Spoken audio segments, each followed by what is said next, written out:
You need somebody in your corner and you need a team. It's about finding the partners that are going to help you bring your story and your vision to life. Embrace the challenge. I know it can be really daunting. It's like a mixture of like fear and excitement and nervousness. So I've learned to like embrace this feeling. You're never going to know if you don't put yourself out there and try. And if it's a no, it's not forever.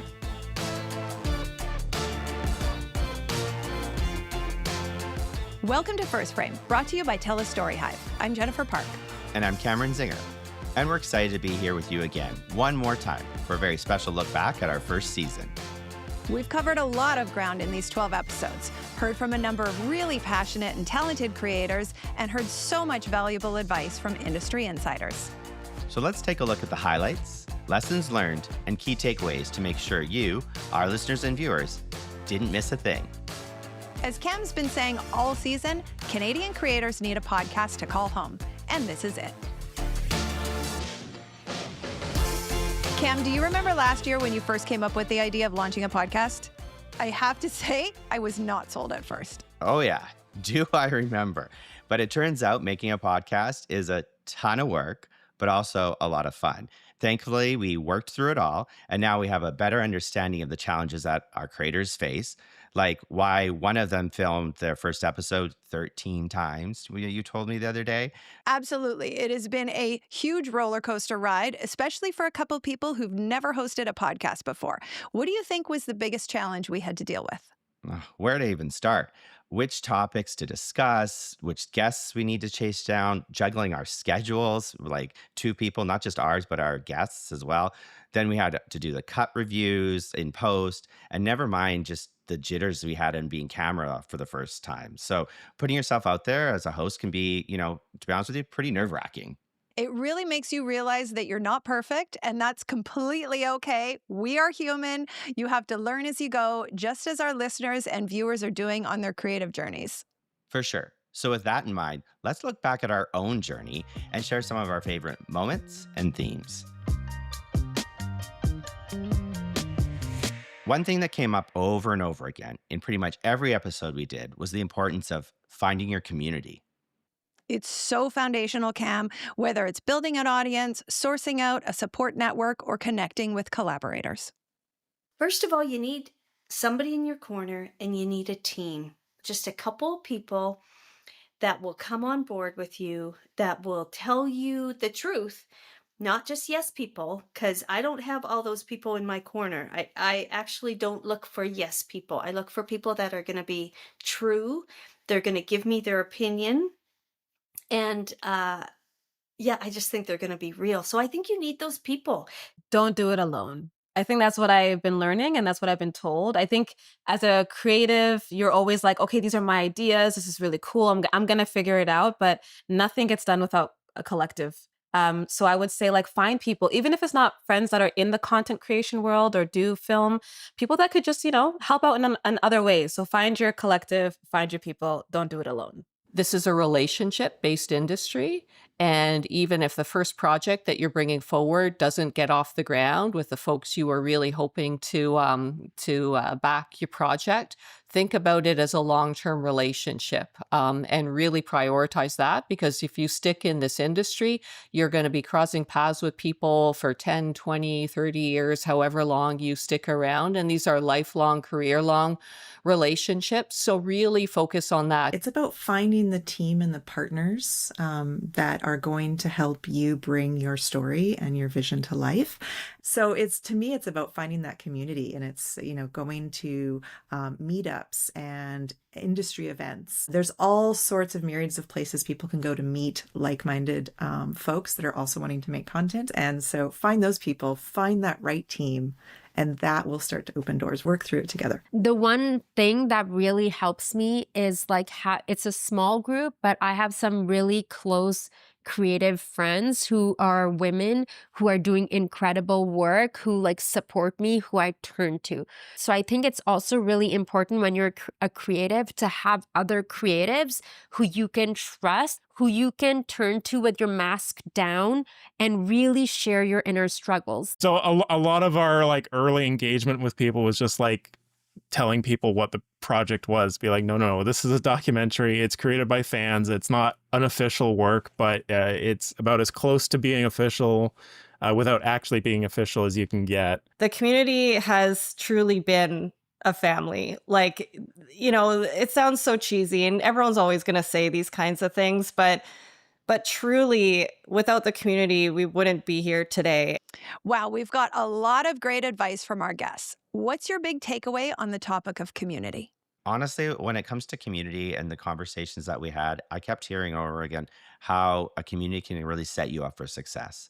If you need to build that community around you to really be able to create your best work, that community will be there to support you and hold you up in those moments where you maybe think you can't do this, or if you run into a roadblock, that community will be there to help you overcome that roadblock. So I think that's what really took away from me, is that community is super important to help you achieve your ultimate goal of your project. And at the same time, I would say also maintaining that community and not burning any bridges, because we are such a tight knit group of community when it comes to content creation in Canada specifically. Absolutely.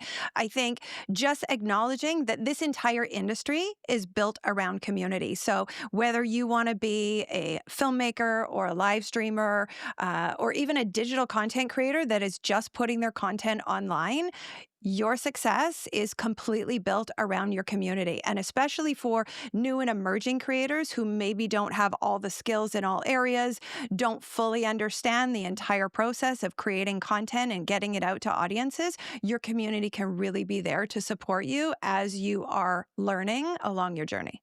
Another word we heard a lot was authenticity and the importance of having a true connection to the content you're creating. Ask yourself, but am I the right person? Do I have a lived connection? Do I have a lived experience? What makes me the proper person to do all of that work to represent that story, the community that it's connected to? And if it's not you, to step aside and create that space for somebody else, the right person to be telling that story. Make sure that the projects that you're developing, scripted or non-scripted, are motivated by your own feelings, personal feelings, whether it's a struggle or a win. As long as it's motivated by you, it becomes an output where a piece of you is ingrained and embedded in it. So just do it, and always write what you know. We wanted to have this level of authenticity with the fans, because Reboot has a bit of a rocky history, and people were really skeptical as to like who we were, what we were doing. We had to be so upfront as to, no, we are fans. Like, we are one of you. Like, we want to do this right. Authenticity is so key, Jen. And our guest pointed out that diversity and inclusivity are a big part of that. Like the saying goes, no story about us without us. A lot of people want to tell stories, but when you're engaging with marginalized communities in particular, it's important that they are at the center of every aspect of that project. Because we don't see, faces like mine on the big screen in Hollywood that much, we were always seeking, alternate sources, which YouTube was a huge source for Asian creators. And, it's not like they were telling all these Asian stories. They were just telling regular love stories. You know what I mean? Just with faces like mine. So that was super inspiring. We're doing this because this is where the best content lies, and seeing stories that give us better understanding of each other, that help us to get glimpses into worlds that we wouldn't otherwise see, and then conversely to see ourselves reflected on screen. One of Canada's strength is how diverse we are, how many communities we represent. That's what makes up Canada, our society, what it should make up our screen industry. And right now it is not reflecting that. Everyone wants to see themselves reflected on the screen. That's really about isolation and feeling alone. And the more we can see ourselves on screen, the better, and the better stories that will be told, more authentic as well. There's lots to chew on there for sure. I think what stands out most to me is that it's key to stay true to who you are, what you're passionate about, and really keep that front and center. If you do, your audience is definitely going to feel that connection and be more drawn to the stories that you're wanting to tell, whether that's a viewer or it could even be a funder. At StoryHive, we receive anywhere from 1,100 to 1,300 pitches each year, and you can definitely see this in the pitches. Creators that stay true to who they are and what they're passionate about, those pitches really stand out from the rest. Oh, I couldn't agree more with you, Jen. I also think that it came out loud and clear that being true to yourself and on camera is also very important, because people are there to see you, or if you have a fandom or you have people that are starting to follow you, they're there because of the authentic person that you are, not because you're creating some facade of a person that's not truly that. They'll see through that, right? And that's not why they're there. They're there for you. So be authentic to the person that you are. The passion will come through that, and the people will start following you because of that passion. Yep, absolutely. Jen, one phrase that's absolutely seared into my mind through our conversations this season is do your homework. Oh, yes. We heard this so many times. Whether you're pitching, budgeting, applying for funding, we've heard over and over again how important it is to do the research and avoid some really common mistakes. The most common one is people not understanding who they're pitching to. So just doing that basic homework is looking at the producer guidelines, and everybody has those these days, and really understanding what fits for the organization that you're pitching to. And then the second one that you see a lot is people will pitch a topic instead of a story. And obviously, we're looking for what is the story that you want to tell, and what is your way into that story, and trace that out. And sometimes people get stuck on the topic itself. A perfect pitch in my end is clearly developed. It is also honed in so that it's not 45 pages long, that it really does drill down and feel like you have the subjects in place, that you've clearly seen the intersections of our areas of focus and what we can do within the regions in which we support, and also be really clear about what you're looking for and your timelines for all of that. It's so important for us to really understand the doability of a project. And know that you've thought it all through. One of the most common mistakes that creators do is they assume that that their project is eligible for everything. No, really look into read the guidelines and the regulations and the eligibility requirements of each grant application. It's really about looking for the right funding for the right project. Every new budget I do now, I'm always learning from the things that came up on the last show that I was like, whoa, like didn't account for that. So it's kind of like an ongoing kind of learning situation. I think I'm one of those rare people that likes budgeting, but it's because it feels like the project is coming into reality at that moment. And the biggest lesson is that essentially, however much budget you have, that will dictate effectively what you can actually make. You cannot compromise on food, and you cannot compromise on transportation. Again, that is if you're not paying people. Apart from that, you cannot compromise on insurance. We got so much good advice about funding and budgeting and pitching. It's hard to pick my favorite moment, but if I was to say a piece of advice, that it would be tailor your pitch specific to the actual funding or application that you're actually going after. Do not just do one pitch fits all. That never works. As someone who reviews pitches on a regular basis, you can see that happen. When someone decides that they're going to apply for the same pitch in various different programs, it's obvious. When you really do want something unique, or you do want it tailored specifically for that fund that you're applying for. 100%. Say it louder for the people in the back, because we definitely see that all the time. Tailor your pitch. And then I would say to add on to that, it's making sure that you are prepared. And whether that's dialing in your budget, really understanding what your project is so it is clear and concise, it just makes it so much better for every single person that you are pitching your project to, whether that's your crew, whether that's a funder, whether you're trying to onboard sponsors. You really have to be prepared and understand your project inside and out so that you can speak to it. Yeah, exactly. And actually, if I could add one additional piece of advice, if you have an opportunity to use visuals in when you're submitting a pitch, it really does add something to it, even if there's not actual images from what your film is or what you're pitching, but it is representation of what you're trying to achieve. It really does help with the person who is on the other end reviewing the pitch to actually get an idea of what you're trying to get across. Another big lesson we learned firsthand this season is the importance of persistence, because being a creator means that things aren't always going to be easy. It's so true, Jen. Even doing this podcast, we ran into many delays. We had a number of technical issues at one point. We even had some guests that just straight up said no, that they didn't want to be part of the podcast. But keeping at it is key. You're going to hear no way more often than you're going to hear yes.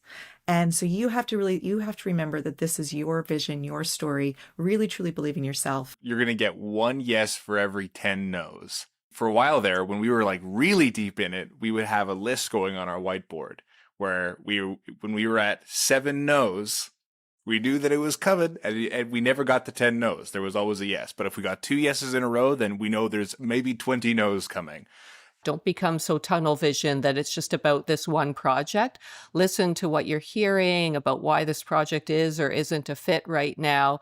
And then, it might be the next project, right? But as you grow in that understanding of what people are looking for, you'll learn how to tailor your pitch for the needs of each specific broadcaster or streamer or whoever that client is. Embrace the challenge. I know it can be really daunting, especially if you're doing your first budget or just even doing your 10th budget. But I think just, really embracing the process and kind of just diving in head first.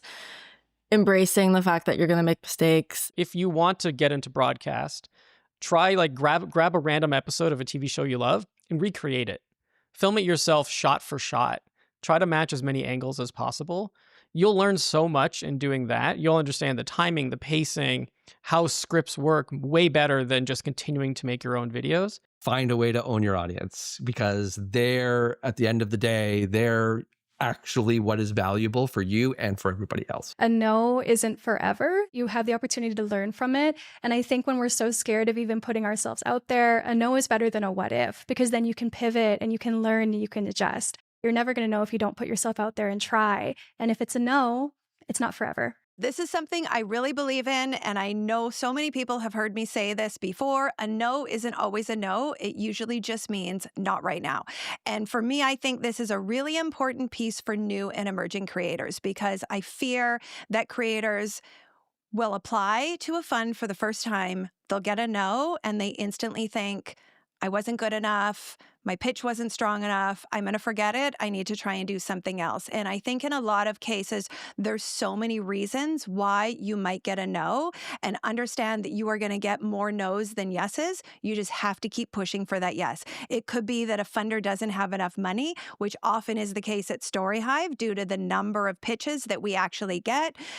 Maybe the story is not a fit for what they're looking for at that specific point in time. They might be looking for something very specific, or perhaps your pitch was slightly underdeveloped. So go back to your belief that you have in your story, why you feel this story needs to be shared, and keep pushing, because the yes is there. You just have to find it. Yes will eventually come. I think, to your point, believe in yourself. Don't doubt yourself. Continue to push forward. Someone will want to fund it. It just needs to be the right time. Continue to build your network, because, it's all about right timing, right place, right person, right fund. But your story's worth sharing. Just don't give up on yourself. So speaking of believing yourself, let's jump into our last big theme of the season, which I think is extremely important, which is conquering your self-doubt and getting out of your own way. It's okay to have self-doubt, that sinking feeling sometimes, but it's part of your job to sort of, again, protect your dream. If someone says no, it doesn't mean that it's a bad idea. I've come to recognize, like, whenever I feel this fear, it's like a mixture of like fear and excitement and nervousness. So I've learned to like embrace this feeling, like recognize it, and then be like, okay, this only means like the bigger the risk, the bigger the reward. So the bigger the jump, the bigger the reward. I kind of thought I had some imposter syndrome coming in. You know, I was a master's of anthropology student. I didn't have anything to do with film at that point. I was probably my number one obstacle standing in my way in the beginning. I kind of felt like I almost snuck my way into the StoryHive project because I felt so, you know, from such a totally different sphere. You need to be able to look back at your stuff, or even look at your stuff right now, be very present with what you're doing and appreciate the amount of effort and the amount of success that you've already accomplished. When you get into your own way sometimes of going, oh, they wouldn't want to talk to me, or my stuff's not good enough for them, or my stuff's not good enough for the festival, you're hurting yourself in ways that I cannot describe. We also heard a lot about managing anxiety and stress and taking care of your mental health in general. Whether you're a content creator on TikTok, a filmmaker, a TV host, whatever, the mental health aspect is really important. And I've had to tell some of the people I'm working with, like, just so you know, like, I'm like just one person and I don't have like a big team, and like learning to stand up for myself while doing the job that it's such a fine balance. I started to value myself based on the numbers, and I started getting depressed because if I didn't reach a certain number, it would really affect my mental health. So that's why I took a step back and I'm like, you know what? It doesn't have control over me anymore. I'm doing what I want to do. And if it works out, then it works out. If it doesn't, it doesn't. And that's something that people really need to take in consideration. In the world of creators, there's a set of stressors that's really unique to that field that can make that mental health piece feel even more difficult to manage. And sometimes I think in the industry, there's also this sense of a badge of honor in being able to tough it out and get through it. And that's a measure of success in being able to tough it out and get through it. But in the long term, it's not healthy for us, and we do end up with consequences in the long term. There was so much good advice in there, Jen. And what really hits home for me is you cannot do your best work unless you're taking care of your own mental health. You really need to make sure you're putting yourself first. This can be a job or a career that can be very demanding on you with deadlines and posting and hitting that timeline when you need to, get posts done or picture lock or fine cut. Like there's all these deadlines you have within this career where I think you really need to make sure that you're still taking a moment to take a step back, make sure that you're, dealing with your anxiety and your stress levels and making sure that you're bringing your best self to your job every day. So I would really say that hit home for me. Yeah. As the old saying goes, you can't pour from an empty cup, right? Exactly. So for me, when it comes to mental health, I think one of the key things that I always think about is burnout, because it is so common in creative fields. Whether you are a filmmaker that has a long production timeline, some films can be a year to create, some films can be multi-years to create, right? So being able to focus on your mental health through a very long process in completing a project, where on the flip side, if you think of digital content creators, it's the hustle and bustle of creating content all the time that can burn creators out, right? Always the go, go, go, the next piece of content, how fast can we get it up? And really making sure your audience always has something to watch can also cause burnout. So focusing on your mental health will not only help you perform in whichever type of creative journey you want to follow, but also will help all of those people around you. Our guests also shared a lot of really valuable resources with us this season, from funding organizations and government agencies to art councils and community groups. There are way too many to list, so we'd really encourage you to check out our previous episodes if you haven't already. And speaking of those episodes, Jen, if you had to pick a favorite moment from the entire season, what would it be? You mean other than hearing our producers reassure me that we can fix it in post, which has become my all-time favorite phrase ever, as someone who was completely terrified to be on camera. For me, there were so many incredible moments this season. It's really hard to pick one, you know, from Jacqueline discovering her tagline in episode 2 to being able to hear from my StoryHive program managers, Nicholas and Kent, and hear from their perspective as, you know, filmmakers with lots of experience. It makes me really proud that our creators have the chance to learn and work with such incredible people. But ultimately, I would say my favorite moment was actually jumping in and just doing it. You know, from when we first started chatting about this idea, I had never considered the idea of being the host of a podcast. I thought the podcast was a great idea, but the idea of being a host terrified me. It brought up fear. It brought up imposter syndrome because this is really outside my wheelhouse and comfort level.